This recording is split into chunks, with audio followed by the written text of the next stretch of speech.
You ask Tiger to solve. This deals with linear equations with one unknown. The final result is y equals 600. Let's solve it step by step. Group all constants on the right side of the equation. Add 50 to both sides. Simplify the arithmetic.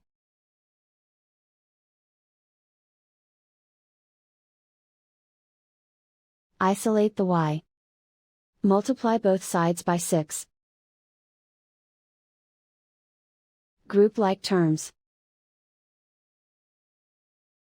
Multiply the coefficients. Simplify the fraction. Simplify the arithmetic. And so the final result is y equals 600.